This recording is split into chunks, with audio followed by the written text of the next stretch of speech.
MI news TV, हर खबर सबसे पहले। অ্যানুয়ার্ড আগের দিনে অ্যাডওয়ার্ডের আগের দিন আপনার হলো মানে ছবি এগুলো আজকে গানের সংলাপ এবং গান রিলিজ হলো এবং সিনেমা করা হলো। কী বলবেন আর সুন্দর একটা ছবি। প্রথমেই তো আপনাদের সবাইকে আমার আন্তরিক প্রণাম, ভালোবাসা, শুভেচ্ছা জানাই। ফুলফিশি এডওয়ার্ড আমার অতি প্রতীক্ষিত একটি ছবি, এবং এই ছবিটা রিলিজ করছে আমাদের 29 তারিখে 29 মে ন্যাশনালি। এটা আমার কাছে খুব বড় একটা খবর, আনন্দের খবর তো বটেই, প্রচন্ড প্রভূত আনন্দের খবর। খুব মজা করে ছবিটা আমরা শ্যুট করেছি, খুব প্যাশনেটলি আমরা ছবিটা শ্যুট করেছি। একটা অসাধারণ গল্প, একটা অসাধারণ ক্যানভাস, এবং ছবিটা দেখলেই বুঝতে পারবেন যে কেন এত আমি উচ্ছ্বসিত। আহ, এবং গান তো ডেফিনেটলি উইন্ডোজের প্রত্যেকটা ছবিতে গান is a very integral part of any film আর কি। তো সেখানে জয়দার অনবদ্য মিউজিক, শ্রীজাতর লেখা, অসাধারণ লেখা। জয়দা has done a fantastic job. মানে জয়দার চিরকালই জয় সরকারের বিশাল বড় ভক্ত ছিলাম, আছি, থাকবো। এবং অসাধারণ জয়দা শুরু করেছেন, গানগুলোকে বানিয়েছেন। গানগুলো শুনলেই কিন্তু মনে হয় যে একটা একটা অন্য একটা জগতে চলে যাই। প্রত্যেকটা গানের সাথে আমি এত একাত্ম হয়ে গেছি। আমি তো নিজে একজন সিঙ্গারও বটে, একজন মিউজিশিয়ান। সুতরাং আমি আরো বেশি সেই ভাইব্রেশনটা, আমাকে সেই গানের ভাইব্রেশনটা আরো বেশি আমাকে আহ, আরো আকৃষ্ট করে আর কি। তো সুতরাং প্রত্যেকটা গান, আজকে যে কটা গান আমরা শুনলাম, আপনারাও সকলে শুনেছেন, অসাধারণ গান।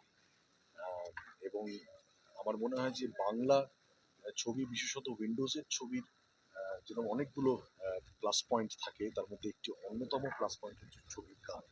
এবং অলরেডি মানুষের কাছে গানগুলো খুব দারুণভাবে পৌঁছচ্ছে। মানুষ গানগুলো অত্যন্ত ভালোবাসা দিচ্ছেন, সেটা তো আছেই।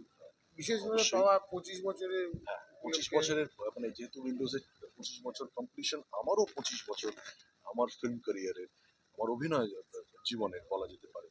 আহ, আমি তো সে কারণে আমারও একটা নস্টালজিয়া কাজ করে, যেটা খুব ভাষায় প্রকাশ করা যাবে না। এবং এই 25 বছরে আমারও এটা খুব বড় একটা আহ, কি বলবো, একটা একটা গিফট হলো যে ছবিতে অলসো। এখানে আপনার কি চরিত্র? আমার চরিত্রটা হচ্ছে আমি চরিত্রটা বিষয়ে বললে তো সবটাই বলা হয়ে যাবে। এইটুকু বলতে পারি, আমার চরিত্রের নাম হচ্ছে যোগেন্দ্র। বাকিটা 29 তারিখ ফুলফিশি এডওয়ার্ড যখন রিলিজ করবে তখন আপনারা জানতে পারবেন যে আমার চরিত্র কি ছিল। এর আগের দিন একটা প্রোগ্রাম হয়েছে আজকে এই ছবি গানগুলো এবং সংলাপের ট্রেলার লঞ্চ হলো, সব কলা কুশলীরা একসঙ্গে আপনারা এসছেন, সেলিব্রিটিও হলো। কি বলবেন এই ছবিটা কতটা জনপ্রিয় পাবে মানুষের কাছে? দেখুন, একটা অভিনেতার কাছে যে বিশেষ করে ওই ছবিতে কাজ করেছে, তার তো একটা আশা থাকবেই, একটা মনে উন্মাদনা থাকবেই এই ছবিটা ভালো চলবে। কিন্তু আমার আহ, দর্শক হিসেবে মনে হয় যে ছবিটা খুব ভালো চলবে, কারণ অনেক দিন পরে এরকম একটা থ্রিলার, এটা কিন্তু উইন্ডোজেরও প্রথম ছবি, মানে এরকম ধরনের একটা ছবি। এবং এটা কিন্তু করে আমার মনে হলো, আমার এটা প্রথম আমি করছি এরকম ধরনের একটা চরিত্র। আমার কিন্তু খুব অন্য রকম লেগেছে। এবং এখন দর্শক একটু অন্যরকম চায়, যেটা ঠিক মানে যেটা ফ্রেমের মধ্যে ফিট করে না এরকম ধরনের একটা গল্প, কিন্তু এটা কিন্তু দর্শকের মন মানে মাতিয়ে দেবে। এই বইটার মধ্যে একটা মিষ্টি আছে, রহস্য আছে। অনেক কিছু আছে, রহস্য আছে, প্রেম আছে, তারপরে জিঘাংসা আছে, ভায়োলেন্স আছে, মানে সব কিছু, কিন্তু কোনোটা কিন্তু মাত্রা ছাড়িয়ে যায়নি। কোনোটা সবকটার মধ্যে একটা পরিমিতি বোধ, সেটা কিন্তু ভীষণভাবে টানে দর্শককে। উইন্ডোজের 25 বছর পূর্ণ, সেটা নাকি এটাকে 25 বছর পূর্ণ, আমি বিনোদকে বলি যে আরও যেন 50টা ছবি করে, কিন্তু এটাও 25তম ছবি। অদ্ভুত ব্যাপার, এটা একটা কাকতালীয় ব্যাপার হতে পারে, ইংরেজিতে তাকে সেরেন্ডিপিটি বলে, যে 25 বছর এবং 25তম ছবি গানগুলো মানুষের মন ছুঁয়ে গেছে। ভীষণভাবে ছুঁয়ে বেরোবে। এবং প্রত্যেকে এত ভালো অভিনয় করেছে, প্রত্যেকে, সে রাইমা হোক, সোহিনী হোক, আর নতুন মেয়ে মুক্তি হোক, তারপরে সাহেব, তারপরে রনি, আমাদের রজতাভ, আরও দুজন নতুন ছেলে আছে, তারা প্রত্যেকে, অনামিকা দিয়ে এত ভালো কাজ করেছে যে বলার নয়, মানে ওরা উজাড় করে দিয়েছে।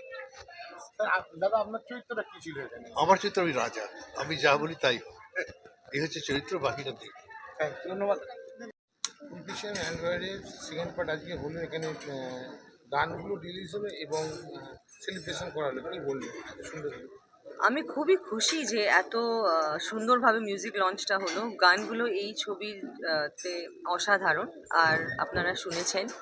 বাকিটা 29th মেতে রিলিজ করবে, বাকিটা শুনুন। দিদি এত স্টার কাজ সবার সঙ্গে কাজ, জাস্ট ছোট করে বলো কেমন এক্সপিরিয়েন্স? আমি খুব খুশি, কারণ এই ছবিতে সবাই খুব ভালো করেছে। আর যখন একটা ছবিতে মানে সবাই ভালো কাজ করে, তখন নিজেদের কাজও ভালো হয়ে যায়। মানে if you get a good co actor, তো তোমার কাজও অটোমেটিকলি ভালো হয়ে যায়। তো আমি অফকোর্স ভয় পাচ্ছিলাম, অনেক সোহিনী আছে, অর্জুনদা আছে, সাহেব আছে, তো কিন্তু মজাই হলো, মজা হয়ে সব পুরো শুটিংটা কমপ্লিট করলো। হ্যাঁ, অনামিকা দি, অর্জুন। আমি বলবো প্লিজ এই ছবিটা দেখুন, আপনারা খুব এনজয় করবেন, ডেফিনেটলি। Thank you.